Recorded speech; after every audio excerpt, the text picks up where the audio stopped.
Security protocol violated. I repeat, protocol violated. A panicked voice on Ibrahim Traore's radio abruptly interrupted the visit to the small agricultural town. President Macron has entered Burkina Faso airspace. They have not been authorized. Traore raised his hand to silence the security team.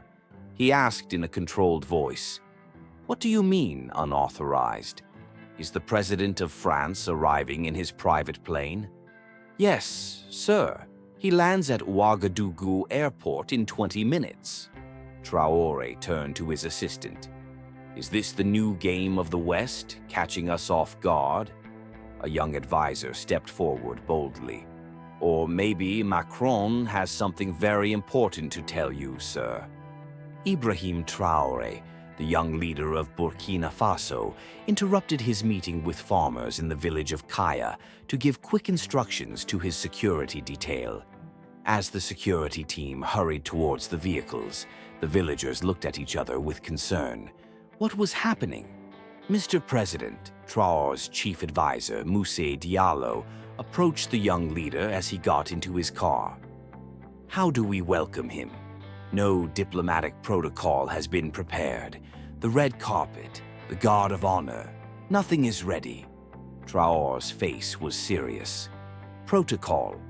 Macron is coming without notifying us. He is trespassing on our territory, like everything France has done in Burkina Faso so far." "Still, he is a head of state," Moussa reminded him cautiously. "And so am I," Traore said, his voice determined. "We are going to the airport, but there will be no official welcome. We won't create a diplomatic crisis, but we won't impose our conditions." Traore's convoy sped down the dusty road from the village of Kaya towards Ouagadougou. The president occasionally looked out of the window as he made phone calls. In the last 2 years, relations between Burkina Faso and France had reached a tense point. Traore's decision to remove the French military presence from the country represented a clear break with the former colonial power.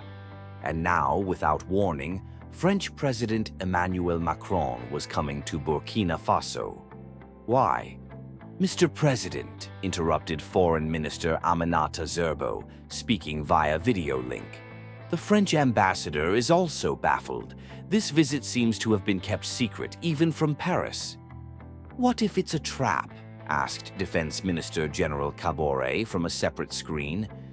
"Maybe the aim is to catch us off guard and make us look diplomatically inept to the media." Traore nodded thoughtfully. "We have to be prepared just in case, but I think differently.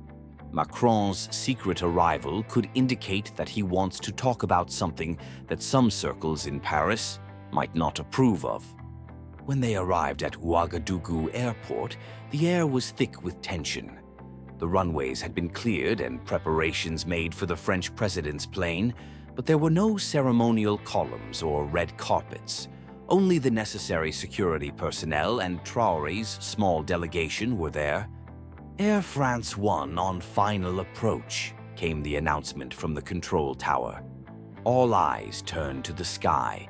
The plane glided down the runway, slowed gracefully, and made its way towards the terminal building. When it stopped, the door opened and the staircase was installed. After a short silence, Emmanuel Macron appeared. Unexpectedly, only 2 people were with him, his personal assistant and a security guard. His usual big delegation, his ministers, his press team, none of them were there.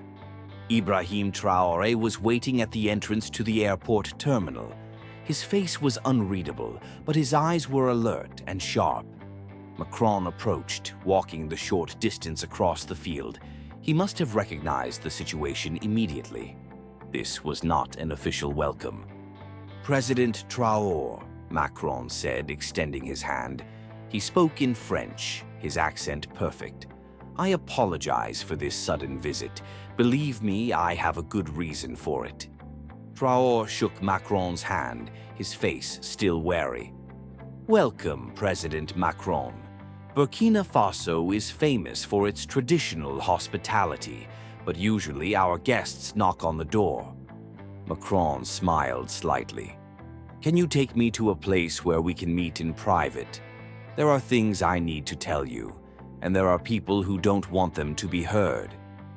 Traore looked at Musa briefly, then nodded. "We could go to the presidential palace, but protocol dictates that members of your delegation and my team will be there." "No," Macron said, his tone so serious that Traore froze. "Just the two of us. This matter must remain just between us, at least for now." The Burkina Faso leader saw something in his colleague's eyes, concern, perhaps even fear. This was not Macron, used to diplomatic games full of tension and arrogance. "Okay," Traore finally said. "We will get into a private car. I know a safe place outside the city." Half an hour later, the two world leaders were sitting in a small hut on a high hill, 20 kilometers outside Ouagadougou. It was a place Traore sometimes came to think, simple but safe, away from the noise of the city. "This place is very humble," Macron said, looking around. "This is the real Burkina Faso," Traore replied. "Palaces and luxury are not the reality of our country. Now, can you explain why you came so discreetly?" Macron took a deep breath. "For the first time in my life, I feel I cannot trust some members of my own government. There are problems within French intelligence. Some groups are out of control." Traore's eyebrows rose. "Something about you," Macron continued. "A group within our intelligence service is planning an operation against you, a coup, or worse." The room suddenly went cold. Traore stared at Macron, showing no emotion. "And why are you telling me this?" he finally asked. "Because this operation is being planned without my approval," Macron replied. "Because for France to assassinate the leader of another sovereign country is a war crime under international law, and because it is not right." Traore studied Macron in silence. Was he telling the truth, or was this another game? "I do not support your decision to nationalize the French gold mines in your country," Macron continued. "Nor do I support your decision to expel French companies. But the era of France conducting covert operations in its former colonies must end. This is the 21st century. The age of colonialism is over." "Not for most French politicians," Traore said coldly. "It has only changed its face. Instead of soldiers, we have corporations, CEOs instead of managers. But the result is the same. Our resources, your wealth." Macron nodded. "You may be right, but you have to understand. I was horrified to hear about this plan. People I trust are planning to kill you when I turn my back. This is not France's tradition." "And who are they?" asked Traore. "General Pascal Leclerc, head of the Foreign Intelligence Service. André Giraud, former head of African operations, and with the knowledge of my Minister of Defense." Traore was silently considering what he had heard. Macron's words obviously confirmed Traore's suspicions. "Is there proof?" he finally asked. Macron pulled a small USB drive from his inside pocket. "Planning documents, communication logs, target analysis. It's all here." "And why did you come in person to give me this? Couldn't a messenger have been sent?" "I couldn't trust anyone with this information," Macron said. "And I wanted to prove something to you, that France wants to turn over a new leaf." Ibrahim Traore took the USB and looked at it in silence for a while. "When is the operation?" "In 3 days," Macron said. "Your route on your weekly village visits was targeted. Snipers and a black propaganda campaign. Then they will claim you were killed by the underground militia." Even hearing this information, Traore managed to remain calm. "And what will happen when you return to Paris now?" "They will find out that you warned me." "No," Macron said. My official program requires me to be in a secret meeting in Switzerland today. No one knows I am here. My plane flew low enough to evade radar here in Burkina Faso airspace." Traore smiled slightly. "Burkina Faso's radar is good enough to detect a French plane, President Macron. We are less primitive than you think."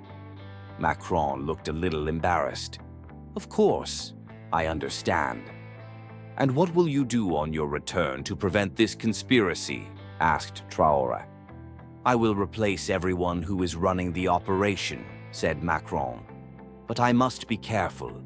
These men have strong connections in France, in the army, in intelligence, even in business.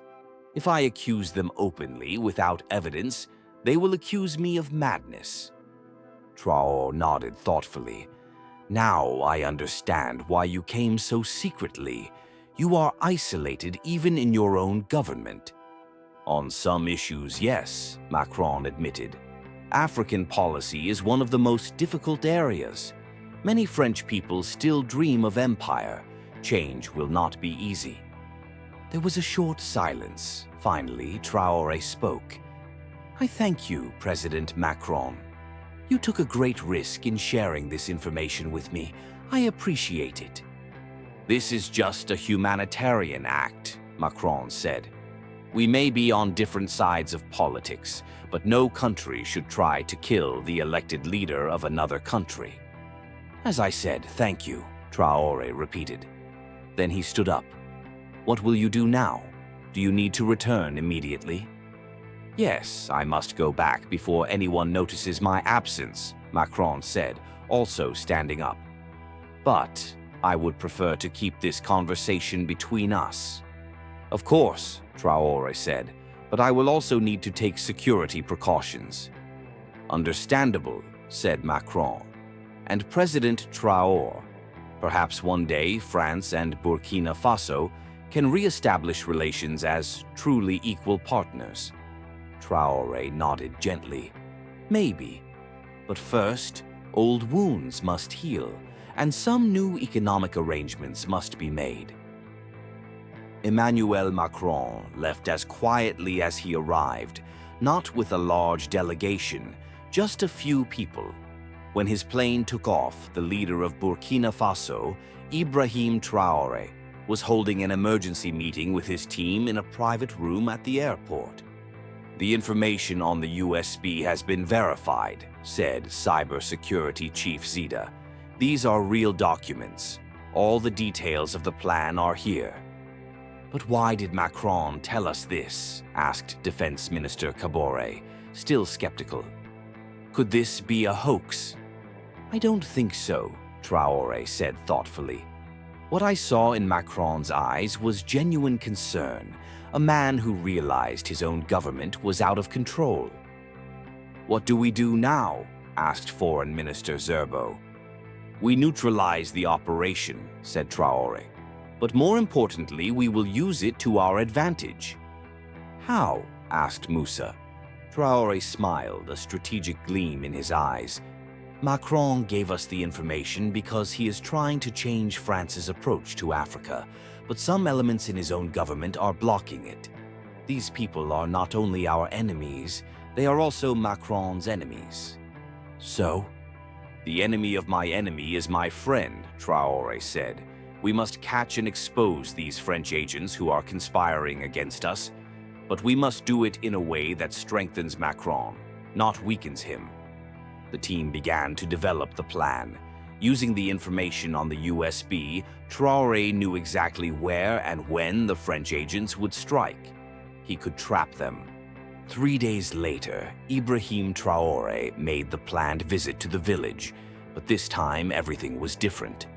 The route and program of the visit were changed at the last minute. More importantly, during the visit to the village in an operation organized by Burkina Faso Special Forces, 6 French agents were captured, 2 snipers, the others operation coordinators. The world press quickly reported the incident. Burkina Faso captures French assassination squad. Traore's statement, however, took everyone by surprise.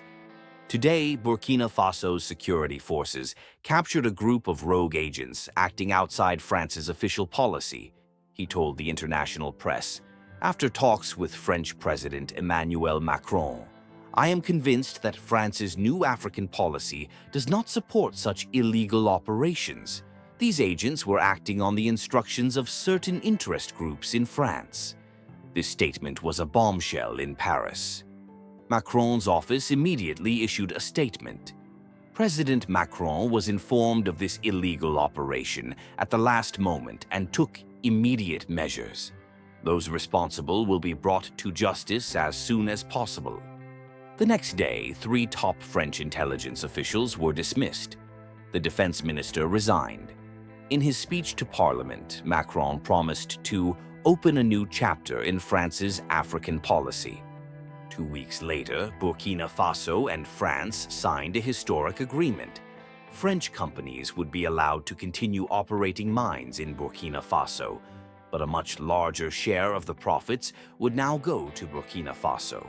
In addition, France agreed to pay a large compensation and invest in developing the country's infrastructure. At the signing ceremony, Macron and Traore stood side by side. When the 2 leaders shook hands, Macron asked in a whisper, "How did you know? How did you know I was on your side?" Traore smiled slightly. "Because you risked so much. No one would risk so much just to warn a rival. You want change, just like me." Macron nodded. The relationship between Europe and Africa has been unbalanced for too long. It's time to change that. "Change will not be easy," Traore said. "Centuries-old habits don't change in a day." "But we have to start," Macron said, "and maybe this can be that start." At the end of the ceremony, the 2 leaders signed a declaration. It was titled, "A New Era of Cooperation on Equality, Respect, and Shared Prosperity." The press corps was surprised by this unexpected show of friendship. A French journalist asked, "President Traore, how did you build trust so quickly? Just a few weeks ago, you were accusing France of stealing your country's resources." Traore smiled. "Sometimes real change comes with unexpected allies. And remember, great changes in history are often the result of bold actions." That night, there was a big celebration in a square in the center of Ouagadougou. As people danced and sang, Ibrahim Traore looked out at the crowd. His people were proud, independent, strong, and now forging their own path. A message came through on his phone. It was from Macron. "Our little secret has changed the world. Thank you for being on the right side of history." Traore replied, "We write history together, as equal partners." A few months later, Burkina Faso began to show great economic development. Thanks to French compensation and restructured mining agreements, the country was developing its infrastructure, strengthening its education system, and improving healthcare. More importantly, other African countries began to demand similar agreements. Mali, Niger, Senegal, and others were renegotiating their historical economic relationship with France. At an economic conference in Paris, Macron told the world, "Europe's relationship with Africa cannot be based on exploitation and superiority.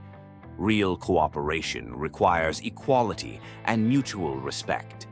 The new model we are launching with Burkina Faso should be a template for all our relations. Some French politicians and business people resisted this new direction, but public support was with Macron. Young French people in particular were warming to the idea of confronting their country's colonial past and turning over a new leaf. A year later, Ibrahim Traore paid an official visit to Paris, the first for a Burkina Faso leader. When he met Macron at the Élysée Palace, the 2 leaders were no longer just colleagues, but friends. "President Traore," Macron said in front of the cameras, "your courage and vision have transformed not only Burkina Faso, but the entire Euro-African relationship." Traore nodded. And your leadership, President Macron, has shown that old wounds can heal and that we can build a new future. That night, Macron organized a private dinner. Only the two leaders were present without a single aide. "Do you remember," Traore said, raising his glass, "our first secret meeting in that hut?" Macron smiled. "How could I forget? It was one of the riskiest decisions of my life." "And one of the best," Traore said. "You know, I never told you why I believed you that day." "Why?" "Because as a leader, sometimes you have to trust your instincts. And my instinct told me that you were honest." Macron nodded thoughtfully. "Honesty in politics is a rare thing. But it is necessary for change," Traore said. "People only trust honest leaders. And without trust, there is no real progress." "And now?" asked Macron. "What happens next?" Traore smiled. "Now, Mr. President, we will continue to show the world something new. How former enemies can become true partners." The two leaders clinked their glasses. Outside, as the Parisian night shone, inside, two men sat satisfied that they had turned a new page between two nations and perhaps between two continents. And in Burkina Faso, people smiled with pride when they saw the pictures of their leaders in Paris in the newspapers. They were now at the table as equals. Now their voices were heard too. Perhaps real change begins at unexpected moments and among unexpected friends. Perhaps history is sometimes the result of courageous actions, just as Ibrahim Traore said. A few years later, Ibrahim Traore was sitting in his office, reviewing the final preparations for the opening of the new university in Ouagadougou. The campus had been funded as part of the Franco-Burkina Faso Friendship Treaty and would be one of the most modern educational facilities in Africa. His phone rang. It was Emmanuel Macron. "Ibrahim," Macron said. They were now addressing each other by their first names. "Have you seen the latest news bulletin?" "No, why?" "The United Nations General Assembly has adopted our model of equality and reconstruction as a template for all former colonial relations. A new era begins." Traore smiled. "And it all started when you took the brave decision to pick me up before you came to my office." "That's right," Macron said. "Sometimes history is changed not only by great wars or great treaties, but also by two people deciding to build mutual understanding and trust." "And what about what you lost in the process?" asked Traore. "Some interest groups in your country still haven't forgiven you." Macron laughed lightly. "Yes, I don't know if I will win the next election. But you know, sometimes a leader must do what is right, not what is popular, and history will vindicate us." "Will you come to the university opening?" asked Traore. "Of course," said Macron. "They would have to arrest me to make me miss it." The two leaders said goodbye, laughing. After Traore hung up the phone, he looked out his window at the changing skyline of Ouagadougou. New buildings were going up, new roads were being built, schools and hospitals were being constructed. Its people were healthier, better educated, and more hopeful. And all because one leader had taken a bold step and another leader had accepted it. Traore looked at the photo on his desk, the first handshake with Macron, that tense encounter at the airport. Underneath was a note in Macron's handwriting. "Sometimes one conversation is enough to change the world." Perhaps this was the most important lesson of the story. Real diplomacy is not just formal agreements and protocols, but real connections between people. And perhaps the best way to change the world was to dare to change ourselves first. As Traore left the presidential residence and got into his car, he turned to his driver. "You know, sometimes the most unexpected people can be our best friends." The driver nodded. "Yes, sir. Life continues to surprise us." As the car drove through the streets of Ouagadougou, shimmering in the sunset, Ibrahim Traore felt a sense of pride and hope in his heart. His country, Africa, and the world were changing.